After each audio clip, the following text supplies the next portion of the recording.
নমস্কার বন্ধুরা, রিমিস কিচেনে তোমাদের সবাইকে স্বাগত।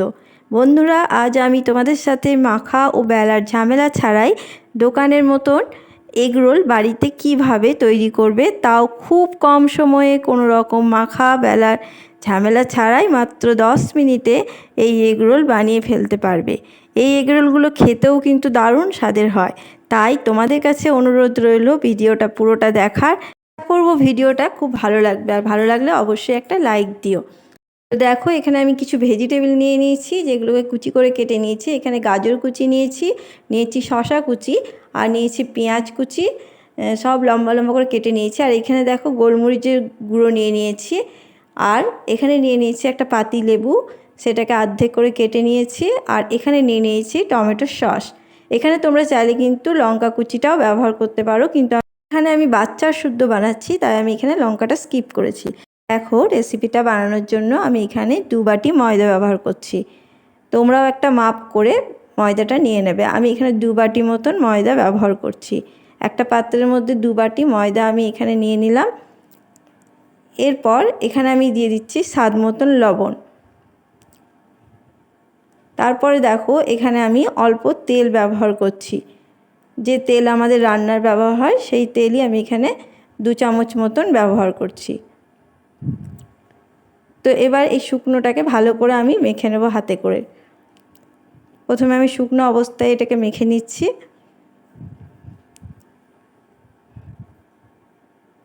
তো দেখো, এটা মাখানো হয়ে গেছে। এবার আমি দেখো ওই বাটির মাপেই কিন্তু এখানে 2 বাটি মতন জল দেব। তো যখন জলটা দেবে অবশ্যই আস্তে আস্তে দেবে, একসঙ্গে পুরোটা দিয়ে দেবে না।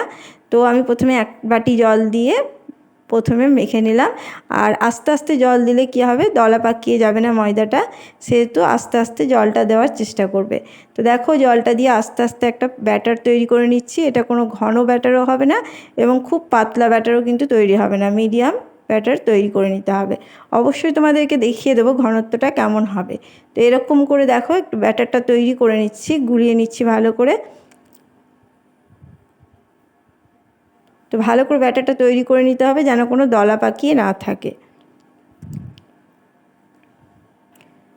দেখো, এটা কিন্তু পুরো রেডি হয়ে গেছে, দেখতে পাচ্ছ। ঠিক এরকম ব্যাটার কিন্তু তৈরি হবে, দেখতে পাচ্ছ। কোনো পাতলাও ব্যাটার নয়, এটা কিন্তু কোনো ঘনও তৈরি হয়নি, একদম মিডিয়াম ঘনত্বের তৈরি করে নিতে হবে। এটা আমি সরিয়ে রাখছি। আর এদিকে দেখো, আমি তাওয়া বসিয়ে দিয়েছি গ্যাসের মধ্যে। এবার তার মধ্যে আমি 1 চামচ মতন তেল দিয়ে দিলাম। তেলটাকে ভালো করে ব্রাশ করে নিলাম। তাওয়াটাকে ভালো করে গরম করে নিতে হবে আগে। তারপরে দেখো, এখানে হাতাই করে 2 হাতা আমি ব্যাটারটা দিয়ে দেব। 2 হাতা ব্যাটার আমি এখানে দিয়ে দিলাম। এবার ভালো করে হাতার সাহায্যে, হাতার তলা দিয়ে ভালো করে এটাকে ঘুরিয়ে ঘুরিয়ে একটা রুটির মতন করে শেপ দিয়ে নিতে হবে। তো দেখতেই পাচ্ছ, এরকমভাবে ভালো করে ঘুরিয়ে নেব।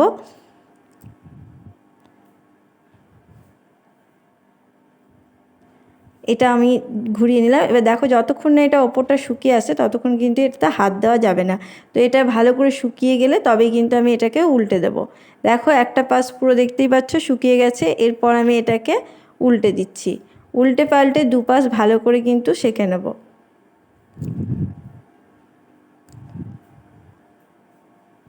এটা ভালোভাবে সেঁকে নিতে হবে 2 পাশ,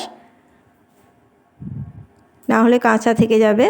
তো দেখো, এরকমভাবে দেখতে পাচ্ছ 2 পাশ কিন্তু আমি সেঁকে নিয়েছি। এটা আমার রেডি হয়ে গেছে। আর এগুলো কিন্তু খেতে খুবই নরম হয়, আর মাখা বেলার ঝামেলাই থাকে না, একদম খুব সহজেই তৈরি করে নিতে পারবে। দেখতে পাচ্ছ, এটা একটা আমার তৈরি হয়ে গেছে, আমি রেখে দিচ্ছি। আরও একটা তোমাদেরকে আমি করে দেখাচ্ছি। তো দেখো, আবারও 1 চামচ আমি এখানে তেল দিয়ে দিলাম। এবার তেলটাকে ভালো করে ব্রাশ করে নিলাম। তারপরে এবার ব্যাটারটা আমি ঢেলে দিচ্ছি। 2 হাতা করে ব্যাটার নিয়ে আমি এটাতে দিয়ে দিচ্ছি, দিয়ে হাতার সাহায্যে এরকম করে ঘুরিয়ে নেব।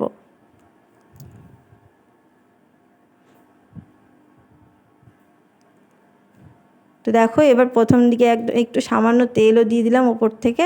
এবার যতক্ষণ না ওপরটা হচ্ছে আমি হাত দেব না। তো দেখো, প্রথমে ওপর দিকটা হয়ে গেছে। এবার আবারও আমি এটাকে উল্টে দিচ্ছি। এভাবে 2 পাশ ভালো করে সেঁকে নেব।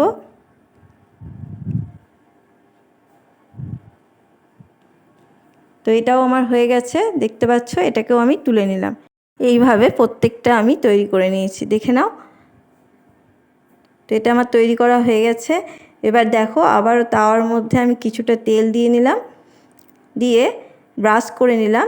আর এখানে দেখো আমি একটা ডিম নিয়ে নিয়েছি। একটা ডিমকে ভালো করে এবার সামান্য লবণ দিয়ে এটাকে ফেটিয়ে নেব। এটাকে ফেটিয়ে নিচ্ছি এবং এর মধ্যে দিয়ে দিলাম। এবার ভালো করে ছড়িয়ে নেব তাওয়ার মধ্যে।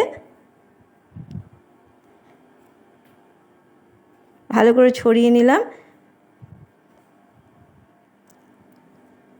এবার ছড়িয়ে নেওয়ার পরে এর উপরে আমি যে পরোটাটা ভেজে রেখেছিলাম সেই পরোটাটা দিয়ে দিলাম। এখানে যে ময়দার গোলা করে যে পরোটাটা আমি ভেজে রেখেছিলাম সেটাকে এর উপরে দিয়ে দিলাম। এবার ভালো করে এটাকে এপিট ওপিট সেঁকে নিতে হবে। দেখো, এটাকে আমি করে নিয়েছি, তুলে নিলাম। এরপর আরও একটা তোমাদেরকে আমি করে দেখাচ্ছি। আবারও কিছুটা তেল দিলাম, তেলটা দিয়ে ব্রাশ করে নিলাম। ব্রাশ করে নেওয়ার পরে এখানে ডিমটাকে গুলিয়ে দিয়ে দিলাম।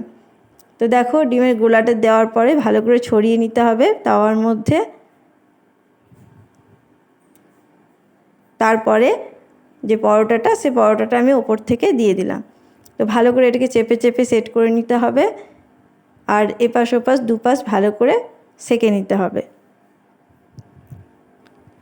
দেখো, একটা পাশ হয়ে গেছে, আর একটা পাশও সেঁকে নিচ্ছি ভালো করে।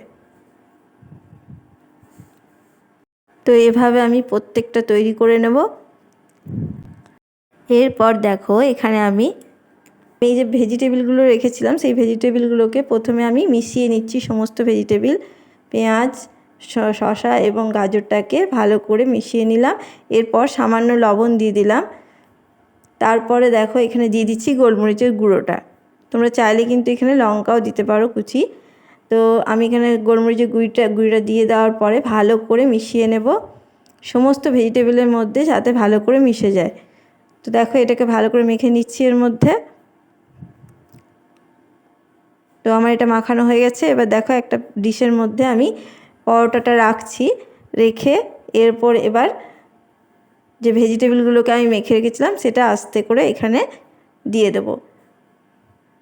স্কুলের টিফিনে বা অফিসের টিফিনেও কিন্তু তোমরা এগুলো দিয়ে দিতে পারো, খুব চটজলদি তৈরি হয়ে যায়। আর দেখো, এখানে একটু লেবু নিয়ে আমি লেবুর রসটা ওপর থেকে দিয়ে দিচ্ছি। আর দিয়ে দিচ্ছি টমেটোর সসটা ওপর থেকে। এইভাবে টমেটোর সসটা দিয়ে দেবে, তাহলে কিন্তু খেতে খুব ভালো হবে। আর খুব সহজ বানানো এটা, স্কুলের টিফিনে বানাতে খুব সময় লাগবে না। এরকমভাবে বানালে বেলার ঝামেলা ছাড়াই বা মাখার ঝামেলা ছাড়াই কিন্তু এভাবে চট করে তৈরি করে নিতে পারবে, খুব একটা সময় লাগে না। তো দেখো, এরকমভাবে আমি একটা রোল তৈরি করে নিলাম। আবারও তোমাদেরকে দেখিয়ে দিচ্ছি। পুরো ভেজিটেবিলগুলোকে এর ওপরে লম্বাভাবে দিয়ে দিচ্ছি। তারপরে একটু লেবুর রস দিয়ে দিলাম। তারপরে ওপর থেকে টমেটোর সসটা এরকমভাবে দিয়ে দেবো। তো রেডি হয়ে যাবে আমার এরকমভাবে। দেখো, রোলগুলো প্রত্যেকটা রোল আমি এইভাবে তৈরি করে নেব। দেখো, এভাবে কিন্তু মুড়িয়ে নেব। তো এটাও আমার তৈরি হয়ে গেল। দেখো, দুটো রোল আমার তৈরি হয়ে গেছে। এভাবে আমি প্রত্যেকটা রোলকে তৈরি করে নিয়েছি। এরপর দেখো, তোমাদেরকে আমি এরকম পেপার দিয়ে মুড়িয়ে দেখাচ্ছি, যেভাবে দোকানে দেওয়া হয়, দোকানে তৈরি করে আমাদেরকে দেয়, ঠিক সেইভাবেই কীভাবে তৈরি করে। দেখো, এরকমভাবে পেপারটাকে নিয়ে ভালো করে চারিপাশ মুড়িয়ে দেব। তোমরা চাইলে কিন্তু এইভাবেও কেটে দিতে পারো, পেপারটা না দিয়ে স্কুলের টিফিনে এভাবেও কিন্তু কেটে দেওয়া যেতে পারে। তো এভাবে দেখো, এগরোল যেভাবে থাকে ঠিক সেইভাবেই কিন্তু আমি তোমাদেরকে দেখাচ্ছি। তো এইভাবে পেপারটাকে মুড়িয়ে নেব। দেখো, এইভাবে রেডি হয়ে গেল, দেখতেই পাচ্ছ। এইভাবে প্রত্যেকটা রোল আমি তৈরি করে নিচ্ছি, দিয়ে তোমাদেরকে দেখাচ্ছি। তো দেখো, প্রত্যেকটা রোল আমি এখানে তৈরি করে নিয়েছি। দেখতে পাচ্ছ কত সুন্দর দেখতে হয়েছে, খেতেও কিন্তু অসাধারণ হয় বন্ধুরা। খুব কম সময়ের মধ্যে এটা কিন্তু তৈরি করে নিতে পারবে, তাও আবার মাখা বা বেলার ঝামেলা ছাড়াই। তাহলে বন্ধুরা, রেসিপিটা অবশ্যই একবার ট্রাই করো। আশা করব ভালো লাগবে অনেক। বন্ধুরা, অনেক সময় কিন্তু আমরা এই মাখা বেলার ঝামেলার জন্য কিন্তু এই এগ রোলটা বানাতে চাই না। তো এইভাবে যদি একবার বানিয়ে দেখো, খুবই সহজ লাগবে আর খুব তাড়াতাড়ি কিন্তু তৈরি হয়ে যাবে। আশা করব আজকের রেসিপিটা আমার ভালো লেগেছে। যদি ভালো লাগে তাহলে অবশ্যই একটা লাইক করে দিও, শেয়ার করে দিও ও সাবস্ক্রাইব করে দিও। যতটা পারবে বন্ধুদের সাথে শেয়ার করো আর সাবস্ক্রাইব করে দিয়ে আমার পাশে থেকো। আবার কোনো নতুন রেসিপি নিয়ে হাজির হব, আর পাশে থাকা বেল আইকনটি অবশ্যই প্রেস করে দিও। ধন্যবাদ।